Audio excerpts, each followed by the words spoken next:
I came home early and found my subordinate on my couch with my wife, and I finally used what I knew. Hi, I'm Marcus, 38, and last Friday I caught my wife kissing someone in the frozen food aisle at Whole Foods. The thing is, she didn't know I was there. Neither of them saw me. I was standing behind a stacked display of gluten-free pizza crusts, holding a bag of frozen mangoes like a guy trying to choose between emotional collapse and making a smoothie. To be clear, it wasn't just a peck. It was a slow, hungry kiss, the kind of kiss that said, "We've done this before, and we're definitely going to do it again." And the guy? He wasn't a stranger. He was my coworker, my subordinate, actually. A project manager named Reed with a crooked smile and hair that looks like it's in a shampoo commercial even after a wind tunnel test. I didn't confront them. I didn't scream or throw the mangoes or lunge across the frozen peas section like an unhinged idiot. I just backed up slowly, turned around, and walked out of the store like a ghost. The entire drive home, I rehearsed what I'd say. I imagined every version of the confrontation, from nuclear to saintly. But by the time I parked in our driveway, I'd already made a decision. I wasn't going to tell her I saw it. Not yet. Instead, I walked inside, kissed her on the cheek, and told her I had a long day. She said she was just heating up leftovers and asked if I wanted a glass of wine. Her breath still carried that bright, clean spearmint bite, like she'd scrubbed the evidence off her mouth. I said sure. That night, while she watched Netflix on the couch with her feet tucked under her and her head on my shoulder, I stared at the TV and realized I didn't feel heartbroken. I felt curious, and that scared me more than anything else. The next morning, I got to the office early. Reed wasn't in yet.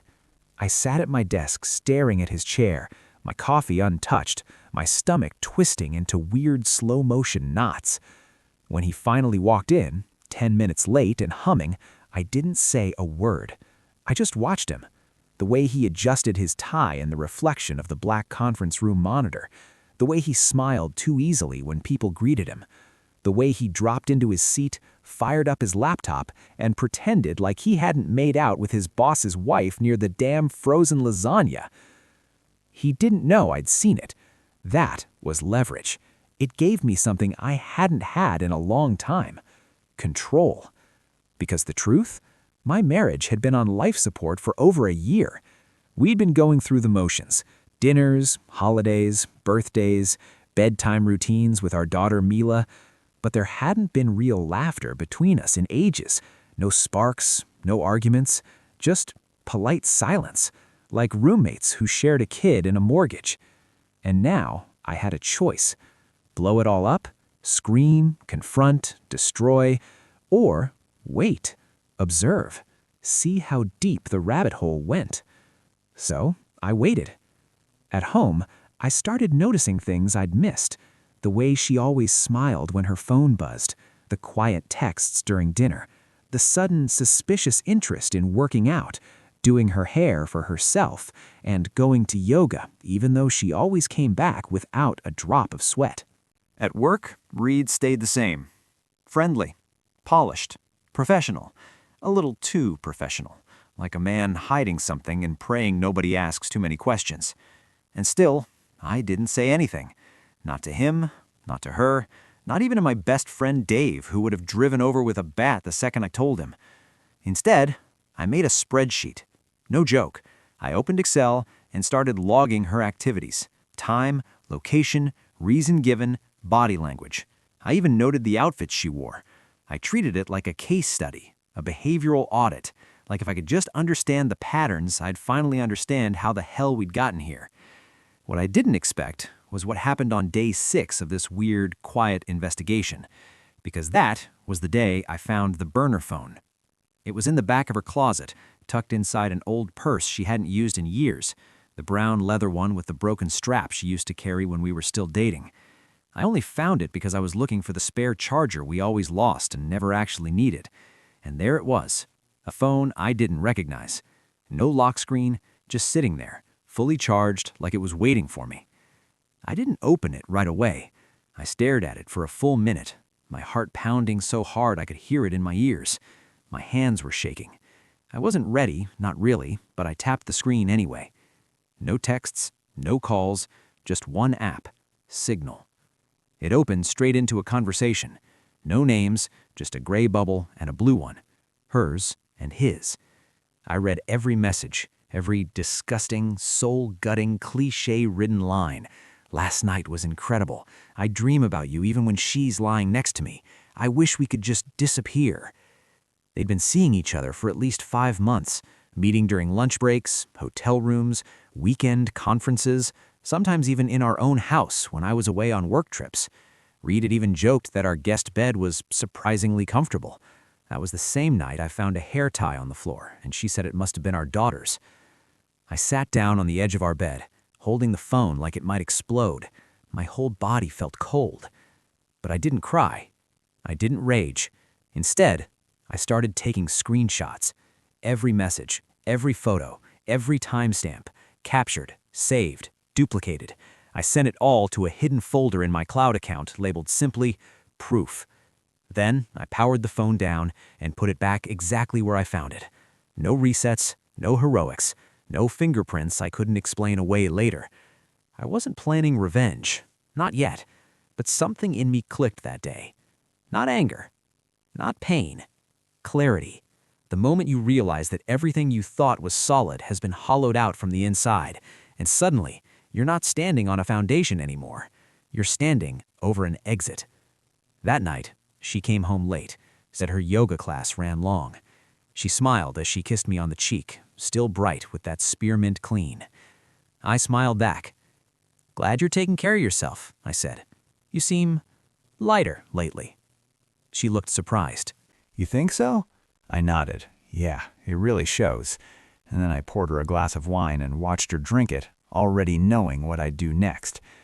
I spent the next 2 weeks building my exit. Quietly, efficiently, like a man drafting blueprints for a life raft while smiling across the dinner table at the iceberg. Step 1, I contacted a divorce lawyer.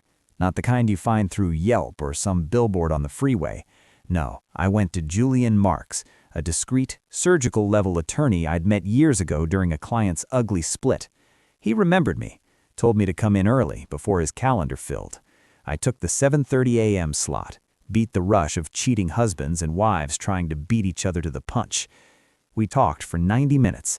I showed him the screenshots, the messages, the photos. I told him about Reed, about the burner phone, about our daughter Mila, and how I didn't want her to grow up thinking this kind of betrayal was just what happens when people fall out of love. He nodded slowly. Then he said something I didn't expect. "You're holding all the cards, Marcus, but if you want to win without blowing up your kid's entire world, you'll need to be smarter than your anger." So I listened. I took notes. I started thinking like a man who wanted to be able to sleep at night, 10 years from now, when Mila asks hard questions. Step 2, I made a quiet, documented consultation with HR and compliance at my firm. Not an accusation, not a bomb. I asked about policy, hypothetical, conflicts of interest, reporting lines. What happens if a manager finds out about an inappropriate relationship involving a direct report? I gave them nothing they could pin to a name, but I gave them enough to understand I wasn't bluffing when I said I would do things properly if I had to. That same afternoon, Reed was pulled into a closed-door check-in with compliance. Maybe it was coincidence. Maybe it wasn't. When he came out, he looked like a man whose collar suddenly felt 2 sizes too tight. Step 3, I started separating finances the way Julian told me to. Clean, traceable, and above board. New checking account, new credit card. I rerouted my direct deposit. Anything I moved, I documented. Anything I set aside, I did under counsel. I opened an account for Mila's future with Julian's blessing and paperwork to match it. Something that would be hers no matter what this became. Something nobody could weaponize later. Step 4, I secured a place to land. A small 2-bedroom condo downtown, fully furnished, paid in full. I didn't move in yet. I didn't tell anyone, but it was there. Quiet. Waiting. A door I could walk through without begging permission. I knew I'd only get one shot to make a clean break, One clean swing. No emotional retractions, no messy second chances. Just facts, evidence, timing. And the moment came faster than I expected. It was a Thursday. I came home early. Not because I wanted to catch her, but because I didn't care anymore if I did. And I did. They were on the couch, laughing. Reed with his shoes off, holding a glass of wine that had been part of our wedding registry. I didn't yell. I didn't throw a punch. I just said, "You've got 5 minutes to get out, Reed." After that, I make a formal report and my attorney starts making calls. His face went white. Hers went red. He scrambled for his shoes. She started crying. I didn't stop him. I didn't comfort her. I just stood there, calm as stone, watching the door close behind him. Then I said, "Pack a bag. You're leaving tonight." She stared at me, stunned. "You don't mean that?" she whispered. "I do, and I have for weeks." She didn't move at first. She stood in the middle of the living room, arms limp, mascara streaking, mouth open, like she was about to speak but hadn't figured out which version of the truth might still save her. I didn't help her find the right one. I walked into the kitchen, poured myself a drink, and waited. The silence between us stretched so wide it felt like a third person in the room. After 5 full minutes, she finally croaked out, "We can fix this." I took a sip. "We won't." "Marcus." "No, you don't get to say my name like that. Not after kissing him in Whole Foods. Not after doing God knows what in our house, on that couch, where Mila watches her cartoons." Her face crumbled. "She doesn't know anything." "And she won't," I said. My voice came out steady, but my hands were cold enough that the glass sweated against my palm. "And she won't, because I'm not going to make her carry your choices." That made her stop. She blinked. "What are you talking about?" I leaned against the counter. The accounts, the paperwork, the condo, the custody filing, everything. She looked at me like I'd dropped a bomb in the middle of the room. And in a way, I had. "You didn't tell me anything," she whispered. "No," I said. "I didn't tell you I knew. I didn't scream. I didn't throw things. I didn't crash a car or beg or cry. I watched. I waited. I planned. And now you're leaving." She sat down hard on the couch. The same one. I almost told her to get up, but I didn't care anymore. "You really want to blow it all up over one mistake?" I laughed. Actually laughed. It wasn't one mistake. It was months of deception. It was choices. And I stopped owing you grace the moment you made Mila's home a playground for your affair. She went quiet after that, for a long time. Eventually, she packed. 2 suitcases, a duffel bag, some tears. I didn't help. When she left, she kissed Mila's forehead as she slept and whispered, "I'll see you soon." I didn't say anything. I just locked the door behind her. The next morning, I filed the divorce papers. Within a week, Reed was gone from the company. Rumor was he resigned to pursue new opportunities. HR never said a word to me, never would, but his access disappeared. His name dropped off the org chart, and his badge stopped working. The kind of cleanup companies do when they want a problem to evaporate without making a spectacle. 2 weeks later, my lawyer called. She'd signed the separation agreement without a fight. Probably because she knew what I had. Probably because she knew that if she tried to turn this into a public mud fight, documentation has a way of speaking louder than promises. She played it clean. We agreed the terms that protected Mila first. Primary physical custody with me, a structured schedule, clear boundaries, no ambiguity for a kid who didn't ask for any of this. And she didn't protest. I think she knew she was lucky to get even that. And I moved on. Quickly? No. Cleanly? Not exactly. But every day I got a little lighter. Every day the weight of pretending got a little smaller. One night, maybe a month after she left, Mila crawled into my bed after a bad dream. She wrapped her arms around me and whispered, "I'm glad you're here, Daddy." I didn't answer right away. I couldn't. My throat tightened so fast it felt like someone had cinched a rope around it. I just held held her like I was afraid the world might try to take her too, and finally managed, "Me too, sweetheart." And that was enough. That was everything. The thing they don't tell you about starting over is how quiet it is. There's no soundtrack, no applause, just an eerie stillness when the dust finally settles, and you're left sitting on your own couch, in your own place, with your own thoughts, wondering what the hell comes next. The condo downtown was nice, clean, sterile at first. Everything still smelled like the showroom, fake citrus and unstained furniture. But it was mine, and after what I'd been through, ownership meant something.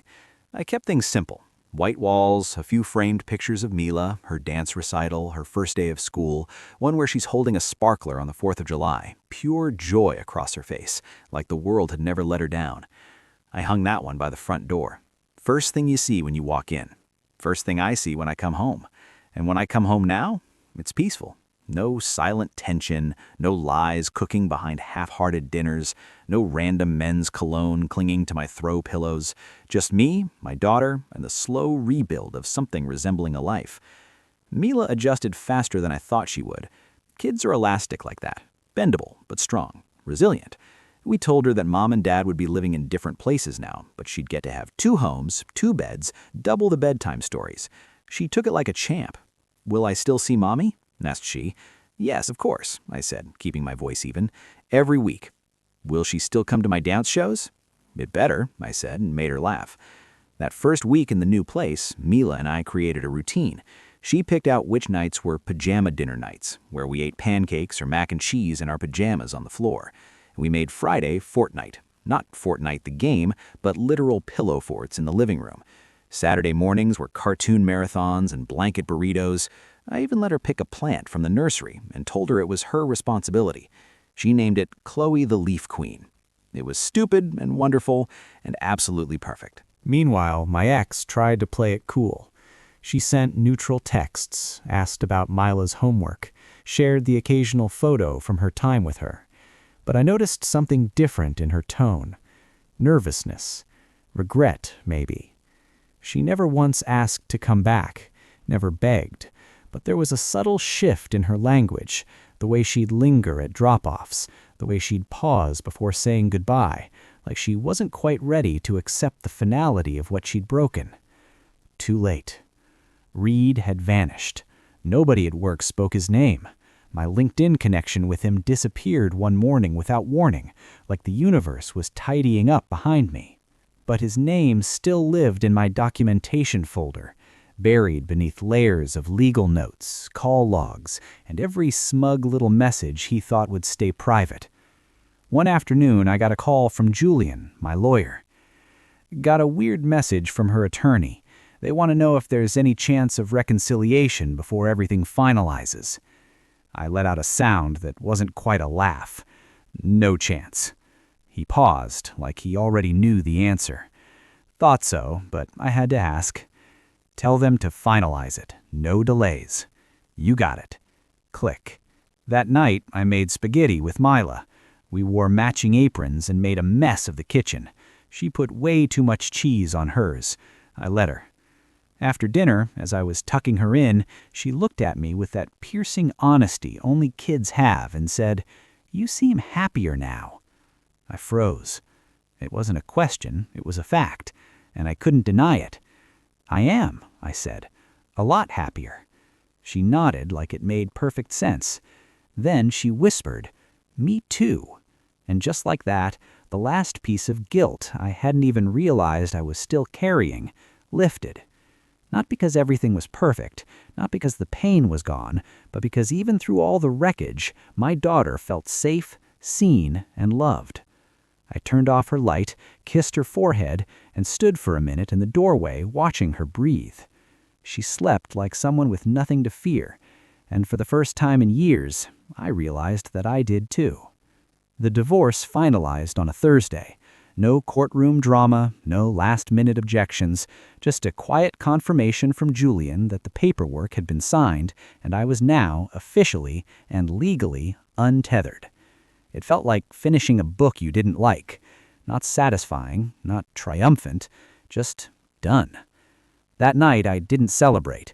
No drinks, no phone calls, no social media post declaring my newfound freedom. I just made tea, sat on the balcony of the condo, and let the city hum beneath me. And it hit me. I'd built my whole adult life around holding things together. My marriage, my job, my reputation. Even when it hurt, even when it cracked, I held on tighter because I thought that's what good men do. But I finally understood something. Good men don't hollow themselves out to keep broken things standing. The next day at work, I passed Reed's old office. It was still empty, a ghost space. Occasionally, I'd catch someone new poking around in there. An intern, a junior exec, people who didn't know the story. To them, it was just an office. To me, it was a cautionary tale wrapped in a glass door. In the break room, my boss pulled me aside. "I heard things are finalized," she said gently. "Yeah," I nodded. "All signed." She paused.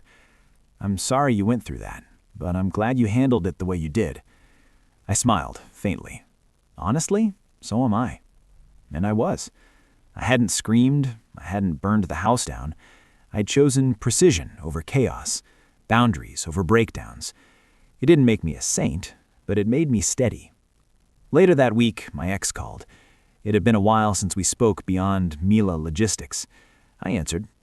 She sounded tired. "I just wanted to say thank you." I raised an eyebrow. "For what?" "For not destroying me, for not making it worse." I didn't answer immediately. Then I said, "I didn't do it for you." "I know," she said. "But still, you could have ruined me, Marcus, and you didn't. That means something." I didn't feel noble. I wasn't trying to be. I just didn't want Mila growing up with a war story where her parents used her as shrapnel. "I hope you figure yourself out," I told her. "Yeah, me too." She hung up. The next morning, Mila asked if we could invite a friend over, a new girl from school. She says her dad makes really weird snacks, so I told her you probably do too. "Gee, thanks. Now I have a reputation to protect." She giggled and ran off to draw a sign for the door that said, "Welcome to Marcus's Snack Shack." It was terrible. It was crooked. I taped it up anyway. That night, when the two girls were sitting on the rug watching cartoons and tossing popcorn at each other, I looked around my quiet, strange little life and thought, this right here, this is mine, and it's finally enough. 3 months after the divorce, I met someone. Not on purpose. I wasn't putting myself out there or swiping through apps trying to fill the silence. I was just at the bookstore with Mila on a rainy Saturday, thumbing through the discount bin while she picked out her next dragon-themed chapter book.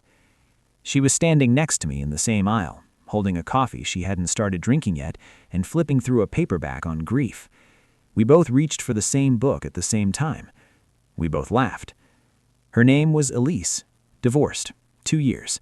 1 kid, 1 dog, 1 ex-husband she didn't hate, but definitely didn't trust around power tools. Her laugh was loud and unself-conscious, and when Mila came back with 2 books and said, "This is my dad, he's really good at making pancakes," Elise smiled like that was the best pickup line she'd ever heard. I didn't fall fast. I didn't fall hard. I grew toward her, like a plant turning toward the sun after too long in the shade. We started slow. Coffee dates, park visits, a dog walk that turned into an accidental 2-hour conversation about everything from divorce lawyers to our favorite childhood cereals. I told her about the affair. About Reed, about the burner phone and the purse and the couch I would never sit on again. She didn't flinch, just nodded and said, "You deserved better." She was right, and slowly, something unexpected began to happen. I stopped measuring my life against what I'd lost. My ex became a closed chapter, no longer a wound I kept reopening just to prove it still hurt. Not forgiveness, not friendship, just distance, the kind that lets scar tissue do its job. And Mila? She was thriving. She danced in the living room like no one was watching. She built Lego cities and named every plastic person. She slept deeply and laughed easily and stopped asking about why things had changed. She just lived. One night, she asked if Elise and her son could come over for Fortnite. I said yes.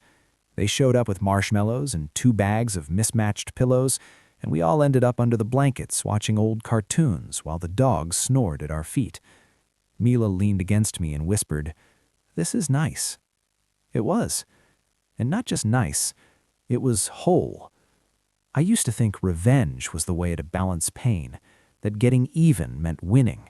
But now, I understand something simpler and harder. Peace isn't passive.